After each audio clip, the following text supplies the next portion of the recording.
Night உங்களுக்கு time இல்லை, ஃபேஷியலுக்குலாம் போக டைம் இல்லை, வீட்டுக்கு வந்து தூங்கி காலைல போனாலும் ஃப்ரெஷ்ஷாக இருக்கும், அழகாக தெரியும். அப்போ வந்து நீங்கள் அந்த ரெட் வைன் எடுத்துகிட்டு கொஞ்சம் ஹனி 2 ட்ராப் விட்டுட்டு இந்த பாதாம் பேக்லேயே முதல்ல ஸ்க்ரப் பண்ணிடுங்க. ஸ்க்ரப் பண்ணி க்ளீன் பண்ணிவிட்டு ஒரு லேயர் டோனர் போட்டுட்டு இந்த மாஸ்க்கை போட்டு கொஞ்சம் நேரம் வச்சுருந்துருங்க. அப்புறமா வாஷ் பண்ணிட்டு தூங்கிடுங்க. காலைல எழுந்து மேக்கப் போடுறதுக்கு முன்னாடி ஐஸ் க்யூப் இருக்குல்ல, சும்மா ஃபேஸ் எடுத்து அப்ளை பண்ணிவிட்டு ஒரு க்ரீம் போட்டிங்கன்னா அப்படியே ஃபேஸ் அப்படியே பிடிச்சிக்கும். கொஞ்சம் சில்னஸ் கொடுத்துட்டு போட்டால் எந்த ஒரு க்ரீமும் ஃபேஸோடு ஒட்டிடும். தனியாக திட்டாக தெரியாது. பட் நான் பவுடர்ஸ் யூஸ் பண்ண மாட்டேன். ஸோ எனக்கு அது பிரச்சனை இல்லை.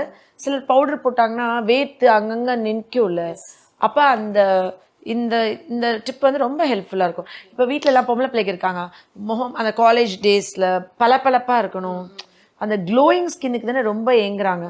எந்த பவுடர் அடிக்கக்கூடாது, எக்ஸ்ட்ரா ஆர்டிஃபிஷியல் பண்ணக்கூடாது, ஆனால் நான் அழகாக தெரியும், வித்தவுட் மேக்கப்ல அழகாக இருக்கணும், அழகாக இருக்கணும், நியூட் லுக். அது பேர் வந்து நியூட் லுக்னு சொல்லுவோம். அப்போ இந்த என்ன பண்ணேன், இந்த பாதாமை ட்ரையாக நான் அரைச்சிட்டேன் பாருங்கள், பவுடரியாக அரைச்சிட்டு இதில் வந்துட்டு இப்போ இந்த ரெட் வைன் ஊற்றி மிக்ஸ் பண்ண பேஸ்ட் தான் இது. பாதாமை ட்ரையாக அரைச்சிட்டு ரெட் வைனை சும்மா ஊற்றினா பிளெண்ட் ஆகாது.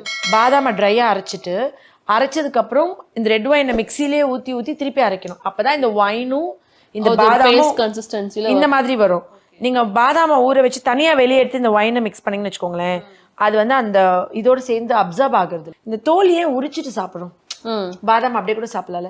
இது வந்துட்டு அந்த சத்துக்கள் அப்சார்ப்ஷனை தடுக்கும் இந்த தோல்.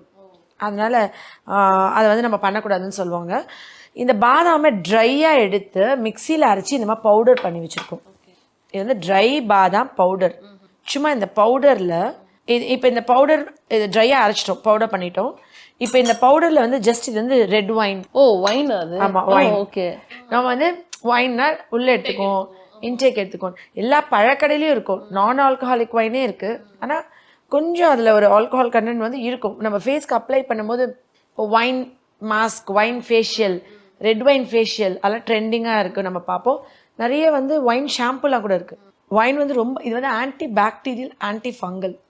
ஸோ முகப்பருக்கள் வராமல் தடுக்கும். வைன் வந்துட்டு முகப்பரு வராமல் தடுக்கிறது மட்டும் இல்லை, ஸ்கின்ல இன்ஃபெக்ஷன் வராது. அப்புறம் இந்த கரும்புள்ளிகள், அப்புறம் இந்த மங்கு மாதிரி, அப்புறம் இந்த ஃபேஸில் வந்துட்டு இந்த தழும்பு இருக்கும்ல அதில், அப்புறம் பிம்பிள்ஸ் வந்து கிள்ளிடுவாங்கல்ல அந்த குழி இருக்கும்ல அதெல்லாம் க்ளோஸ் ஆகிறதுக்கு.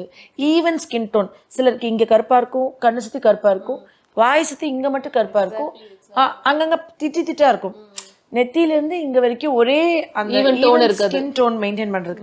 ஆக்சுவலி இந்த ரெட் வைன் வந்து தனியாக சொல்லணும்னா கிருத்தி, ரெட் வைன் டோனர்னு இருக்குது. ரெட் வைன் காட்டன் பால் இருக்குல்ல, இந்த ரெட் வைனில் டிப் பண்ணிவிட்டு ஃபேஸ் ஃபுல்லாக கழுத்து ஃபுல்லாக அப்ளை பண்ணிட்டு படுக்கலாம். இன்னொன்று நம்ம மினிசோலெலாம் சின்ன சின்ன மாஸ்க், ஃபேஸ் மாஸ்க் டேப்லெட் மாதிரி இருக்கும்ல, அது இதில் போட்டோன்னா அது பெருசாகிடும். கண்ணுக்கு மூக்குக்கு வாய்க்கு மட்டும் அது கேப் இருக்கும். அதை மாஸ்க்மாக போட்டுட்டு நம்ம நைட்டு ஓவர் நைட் தூங்கலாம். ரெட் வைன் ஸ்க்ரப்பர் வந்து என்ன தெரியுங்களா, ரெட் வைனு ஒயிட் சுகர் இருக்குல்ல அதை போட்டுட்டு இதை மிக்ஸ் பண்ணிவிட்டு ஃபேஸில் போட்டு லைட்டாக ஸ்க்ரப் பண்ணும். ஆனால் அந்த ரொம்ப அழுத்தி சுகரை ஃபேஸில் தேய்ச்சோன்னா அது சிராய்ப்பு காயங்கள் உண்டாக்கும். அதுக்கு கொஞ்சம் ஹனி 2 ட்ராப் ஆட் பண்ணிட்டோன்னா அது சாஃப்டன் ஆகிடும் சுகர்.